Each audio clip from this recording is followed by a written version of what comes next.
noite a todos. Eu acrescentei uma palavrinha antes da palavra reencarnação.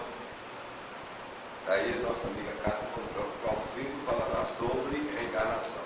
Mas na verdade o tema é sobre reencarnação. Dito isto, para dizer o quê? Que conforme o Espírito Lázaro,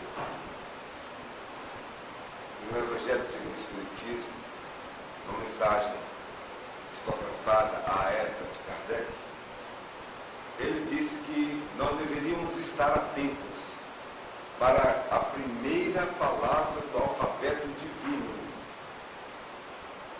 palavra que foi apresentada por Jesus: amor. E como nós sabemos, dentre as leis de Deus, o amor é a primeira e a última. É a maior de todas as leis. Sim, mas ele também diz: estais atentos, porque além do amor existe a segunda palavra do alfabeto divino: reencarnação. Profeticamente, quando Lázaro diz isso, ele está reafirmando uma profecia de Isaías, do Velho Testamento, que pronunciava esse momento em que as lápides dos túmulos ficariam vazias e de onde se esperava nada, eis que os jovens vão ter sonhos e os velhos terão visões. Ou seja, a eclosão da manifestação mediúnica.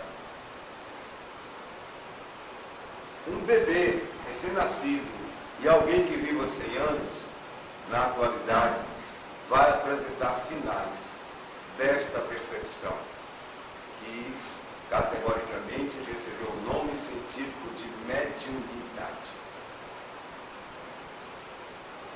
Pronto.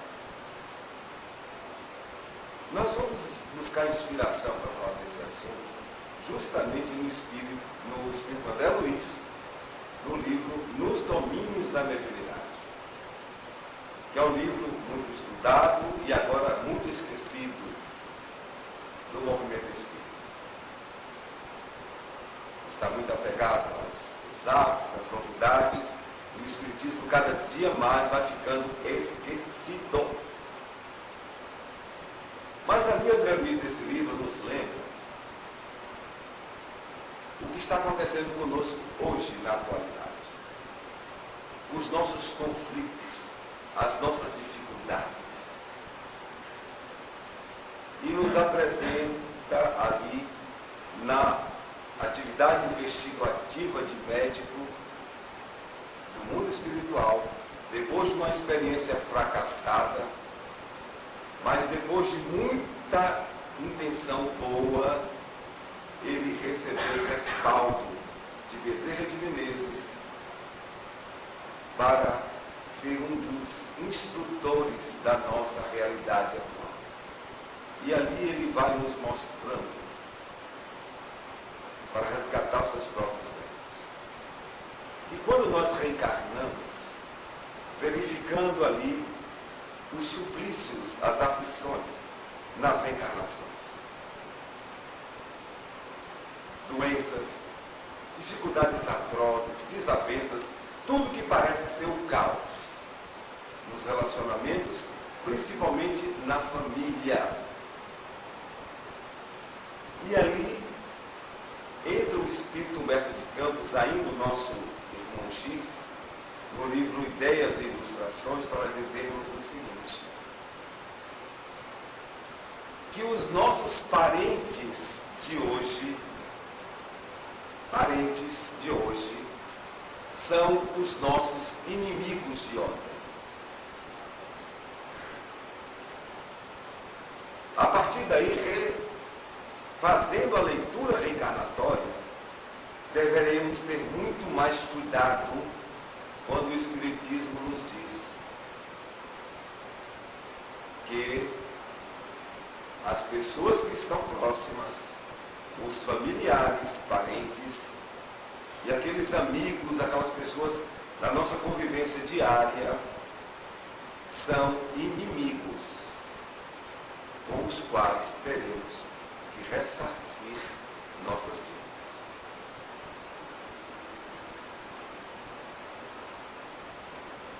Paulo de Tarso já escrevia, quando entendeu Jesus, um dos primeiros, teoricamente, porque na prática ele ainda até hoje não entendeu Jesus, mas ele disse que muitos de nós já falamos assim: eu perdoo. Eu perdoo. Quando a gente tem um entendimento cristão de que esse amor começa pelo perdão. Porque todos os dias, não tem um dia na nossa vida de relacionamento interpessoal que alguém não faça algo ou fale algo que nos ofenda. Todos os dias somos ou nos sentimos ofendidos. E foi esse um dos pontos primordiais colocados por Jesus, ao dizer: ninguém poderá chegar a Deus enquanto não se reconciliar com o seu adversário. E quando é que nós vamos encontrar com o nosso adversário? Vai ser no time de futebol? Flamengo e Vasco, Corinthians e Palmeiras? Não. E poderemos até nos encontrar aí também. Mas em primeiro lugar, entre os parentes, familiares e amigos, nós vamos nos reencontrar. Mas Paulo de Tarso alertava o seguinte: que muitos de nós falamos até assim: eu te perdoo. Porém, ser seu amigo, reconciliar com você, conviver com você, jamais. É exatamente quando a gente chega a essa condição que no planejamento reencarnatório, quando vamos programar nossa próxima reencarnação, que ali essas coisas são colocadas. Ah, é? Então quer dizer que você perdoou, mas não quer reconciliar? Hã? É isso? Então quer dizer que você está afirmando que você perdoou para sair do umbral, no seu drama de consciência, mas você não vai se reencontrar jamais com aquela pessoa? Ledo engano. É exatamente o oposto que acontece. Nós hoje convivemos 90% com os inimigos do passado. Que até falamos para Jesus: eu perdoo aquele que me fez mal. O outro também disse: Jesus, eu também perdoei. Mas estão naquela condição que Paulo alertou: não adianta. Dizer que perdoa sem querer reconciliar e nunca mais ver, não vai funcionar. Então esse é um dos pontos sobre a reencarnação que nós gostaríamos de destacar aqui agora. Isso começa na família. Muito cuidado com os parentes, que normalmente nós queixamos muito deles, e muito.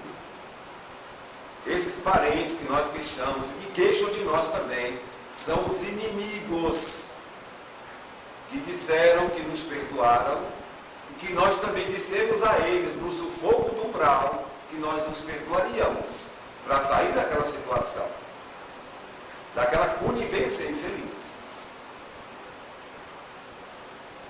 Porém, isso não basta. O que foi que o nosso Mestre Jesus nos falou? Não sairás daí enquanto não reconciliar com o teu adversário. E dentro daquela dinâmica que André Luiz nos mostra no livro Nos Domínios da Mediunidade, quando a gente reencontra com os inimigos, 90% deles, no processo reencarnatório, como parentes e pessoas próximas, também vem junto os inimigos desencarnados. Sim. Aqueles irmãos que nós construímos desavenças e se tornaram nossos desafetos, e com grandes queixas contra nós, e que não têm condição agora de reencarnarem junto conosco. Não admitem a mínima possibilidade de uma reencarnação como um parente, como um amigo, como alguém próximo. Mas isso não os libertará da vinculação, para que haja depois a desvinculação, se houver, dependendo da postura de cada um. Então, eles também vêm junto. O que André Luiz mais mostra no livro Os Domínios da Mediunidade é justamente isso. Famílias complicadíssimas, onde as complicações se assomam pela presença dos inimigos desencarnados,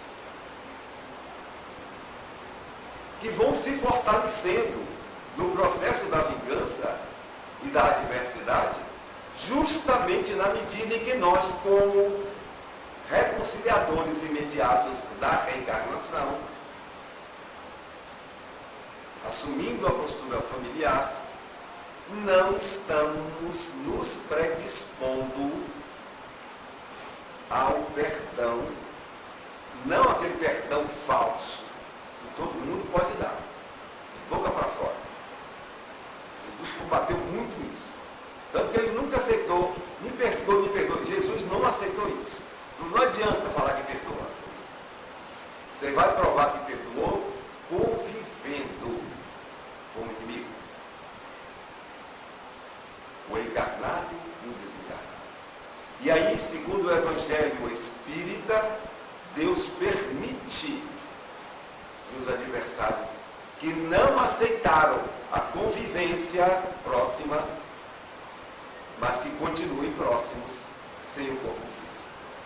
Então a reencarnação assume uma feição diferenciada.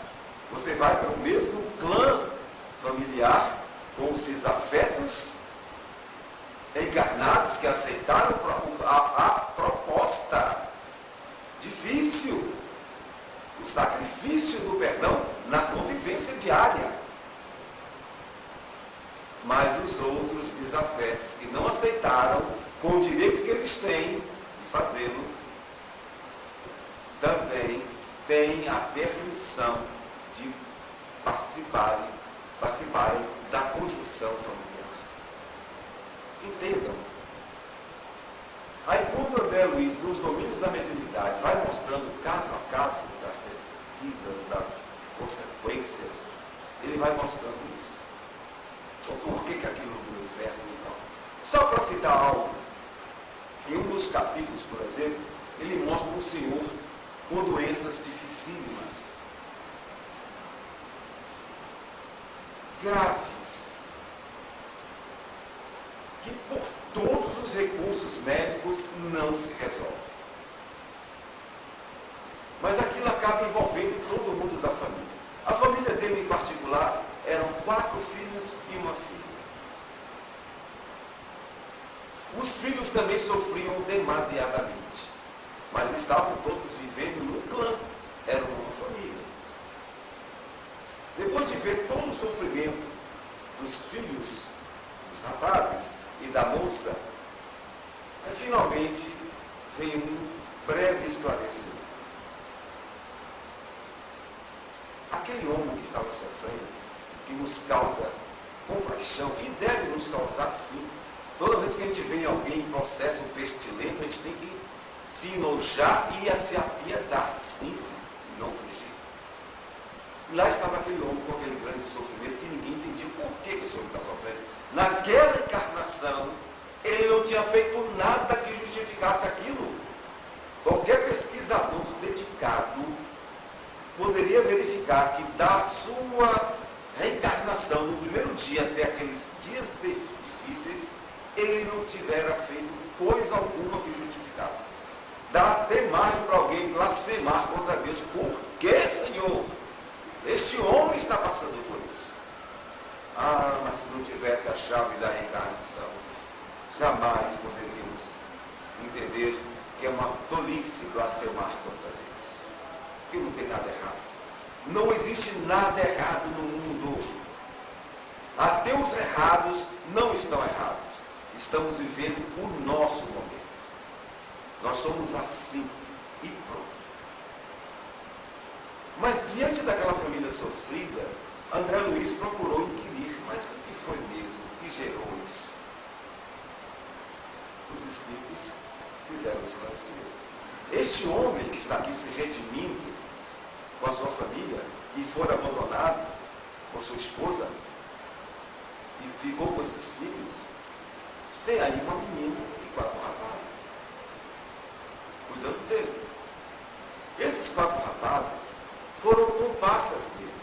Ele viveu numa região mais ou menos erma, mas ele não era muito dado ao trabalho. Herdou uma certa herança de uma fazenda. E como não era dado ao trabalho, ele achava que era muito mais fácil ele saquear pessoas que pudessem passar por aquela região erma. E assim ele foi vivendo anos e anos. Teve lá a sua família, seus filhos, a mulher o abandonou e ele ficou com os filhos ali. Esses filhos, os 4 homens, foram pessoas que ele alijou, cooptou para ajudá-lo nos processos de saqueamento das pessoas que passavam por ali, em uma situação que não tinha nenhuma possibilidade de que eles fossem incriminados. Gente, até hoje, quem rouba muito, olha a dificuldade para provar que roubou, mesmo tendo a certeza de que roubou. Imagina naqueles tempos. Esse homem tinha que resgatar isso, como todo mundo que desviava tem que resgatar. Não existe a possibilidade de alguém pensar que não vai resgatar o erro que cometeu, menor ou maior, não tem essa possibilidade. Justiça divina é a única que existe. E a reencarnação é quem faz o processo. Por isso que Lázaro disse, depois do amor, a segunda palavra do alfabeto divino é a reencarnação. Então estavam lá os 4 filhos medíocremente vivendo, melhor, corrigindo-me, naquele sufoco familiar, de desamparo, que chegasse lá, meu Deus, que é aquilo? E os obsessores também. Aquelas pessoas que foram vítimas de outra reencarnação, que não havia perdoado quanto que de vilipêndio eles foram vítimas daquele homem que era apenas um preguiçoso, um delinquente. Muitos não perdoaram, estavam ali atiçando para que a doença ficasse num gravame tal que não havia medicina capaz de reverter, causando realmente compaixão de quem visse aquele quadro. Mas naquele meio tinha uma moça que tentava fazer o seu papel, trabalhando diuturnamente para minimizar aquele drama familiar. Essa moça fora uma irmã deste que estava agora no processo de expiação. Uma irmã que gostava muito dele. Sabe aquela pessoa que você gosta, mesmo ela sendo a pior pessoa do mundo? Pode todo mundo dizer que aquela pessoa não vale nada, você dizer, não me importa. Estou com ela e nada. Geralmente as mães, as verdadeiras mães, é quem desenvolvem esse sentimento com seus filhos, por piores que sejam. Não, meu filho é meu filho, vou defendê-lo até o fim. Infelizmente essas mães estão a desaparecer nesse momento transitório do planeta, viu? Mas vai voltar ao normal depois. São processos de expiação. Mas essa irmã aceitou reencarnar. E sabia que aquele homem, que agora era o seu pai, precisava desse apoio. E eles se saíram bem. Depois de tanta dor, de tanto sofrimento, de tanta doença, de tanta miséria, e tanto sofrimento, mesmo depois da desencarnação, eles conseguiram diminuir uma grande parte dos males cometidos contra os seres humanos. Dentro dessa história, gente, eu não vou nem contar uma história, porque eu vou colocar uma coisa para amenizar esse tema. Se diz o seguinte: aí entra o espírito André Luiz, Beto de Campos, Meimei, para dizer: espíritas, ninguém mais do que vós podereis entender isso. Os nossos reencontros nessa encarnação são feitos com inimigos. Ou nós não percebemos isso ainda. E o que é que vamos fazer com isso? Nada. Porque o véu do passado foi lançado. Aí isso que me fala é Mendes de Defoe e Cícero Pereira, no livro O Amor.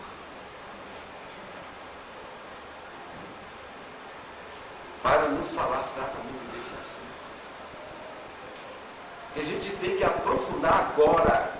A hora é agora.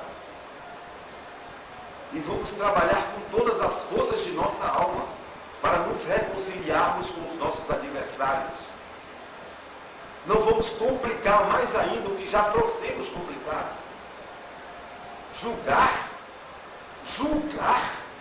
condenar.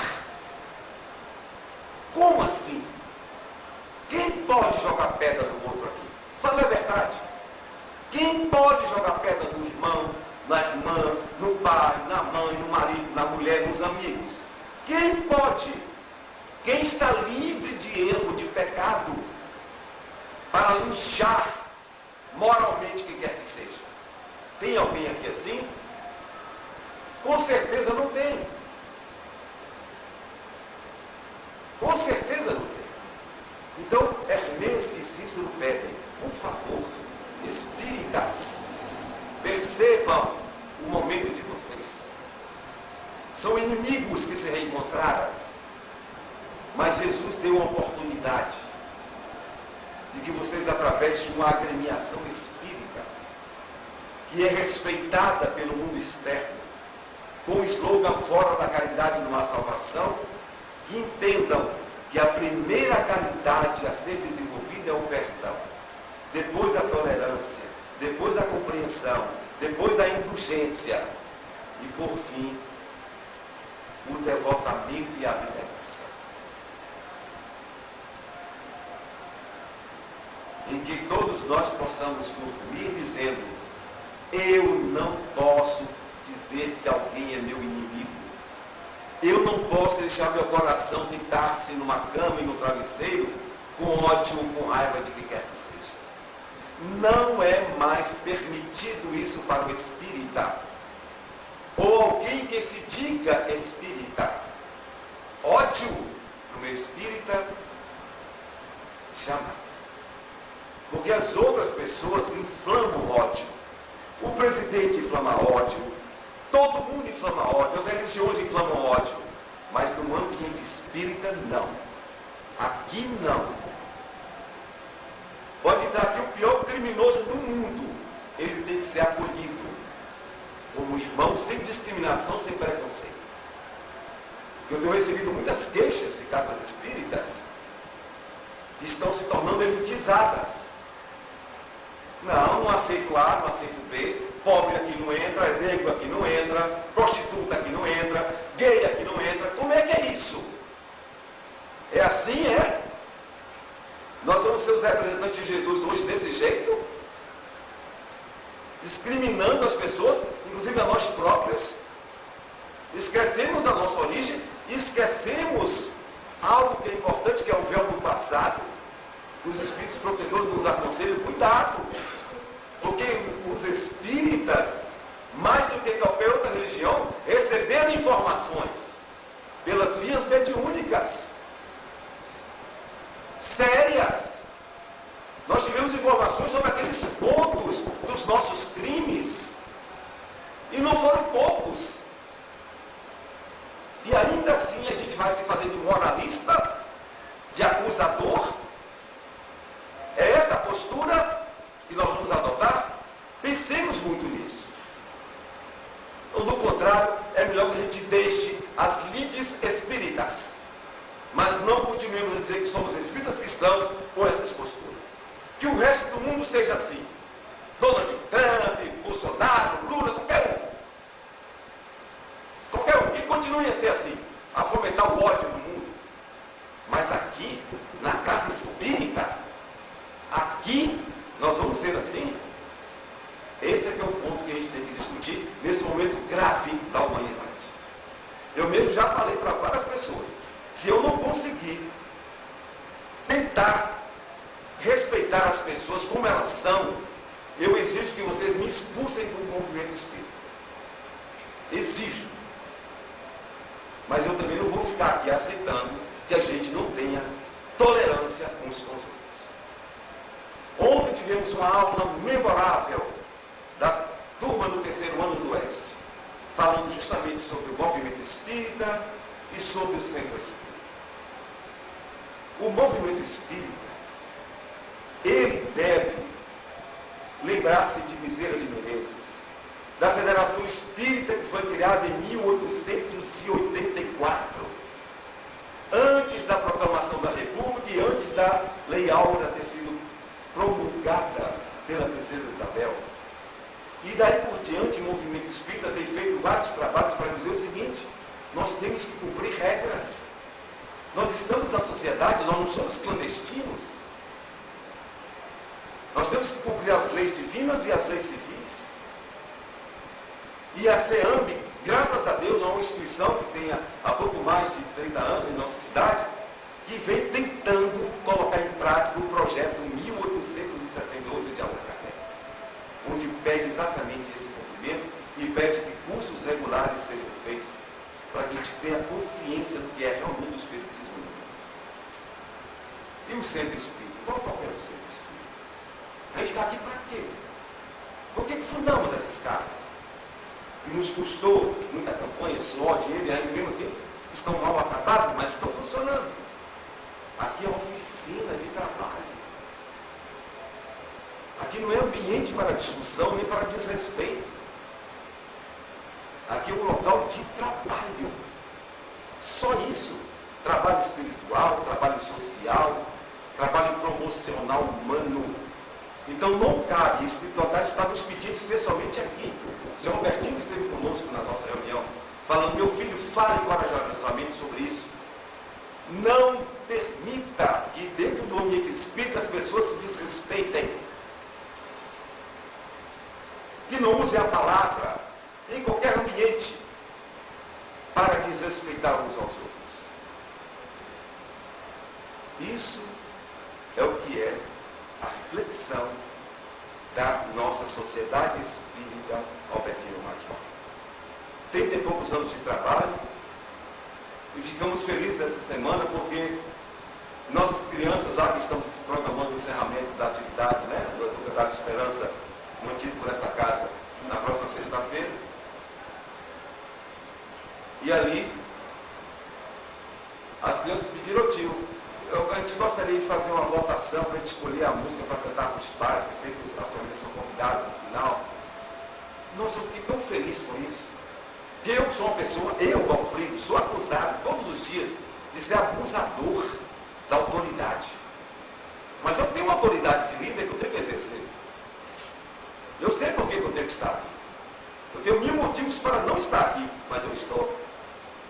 Mas uma das marcas nossas, CEAMB, é a seguinte: tudo que se faz aqui, tudo que se fala aqui, é discutido em reuniões, diversas reuniões. Agora daqui a pouco vou ter reunião do teatro, vai ter uma ata, vai ter votação. Todas as nossas reuniões, todo mundo tem o direito de sugerir o que quiser, mas vai ter também que ouvir a opinião de todos e depois abre-se uma votação. E eu fiquei tão feliz nesse final de ano do calendário, porque as crianças, até para escolher a música que nós vamos cantar para os pais, lá, assim, cada professor escolhe sua apresentação. E eles pediram a mim: tio, deixa a gente fazer uma votação para escolher qual música a gente vai cantar. Nossa, eu falei, caramba, esses meninos entenderam o que é Ceame. Entenderam o que é Ceame. Eu não mando em Ceame. Está lá todas as atas do primeiro dia até o final, vocês vão ver. Quem pegar, tiver hombridade, vai enxergar. Em que dia eu determinei alguma coisa lá que não fosse discutida e votada. Mas a minha opinião eu dou. E tento convencer as pessoas do que eu estou pensando. E nem sempre sou voto vitorioso. Porque todo mundo tem tanta liberdade, e tem liberdade até de fazer palestras contra mim. Eu acho isso maravilhoso. Talvez é o único espaço do mundo que alguém deu para as pessoas fazerem isso. E eu acho isso realmente maravilhoso. Eu fico feliz disso. Que é isso que a gente está buscando. Se a gente não encontrar esse caminho, eu mesmo prefiro desistir. De mediocridade, de hipocrisia, de autoritarismos, de extremismo, de direita e de esquerda, eu já não aguento mais. Se for para ser assim, eu não quero mais cultivar em lugar nenhum. Vou cuidar da minha vidinha, da minha família e acabou. Então, são essas as reflexões de final de ano que a gente está deixando aqui para as nossas casas. Ninguém precisa concordar com nada que eu falei, como muitos não concordam com nada que eu falo. Não tem problema nenhum, continuem discordando, porque eu vou ser sempre aquele Robespierre que vai dizer, ainda que você fale tudo que eu não concorde, eu vou lutar até a morte, porque no espaço onde eu estiver, você poderá dizer o que você pensa, ainda que seja contra mim, e vai dizer mesmo. Todo mundo tem toda a liberdade para dizer tudo o que pensa sobre mim. Não tem ninguém enganado, nem cerceado, porque eu disse, não quero que você fale contra mim, ao contrário, fale. Mal ou bem, fale. Só assim a gente vai evoluir, só assim a gente vai crescer. Então são essas as nossas reflexões sobre reencarnação. E para suavizar um pouquinho, né, esse momento transitório tão difícil, nós vamos colocar aqui o Amigos da Luz, sobre realmente se a nossa reencarnação está boa assim, a gente está conseguindo conciliar a pobreza, a riqueza, a beleza, enfim, essas coisas. Como já deve ter escutado, deve ter visto isso aí.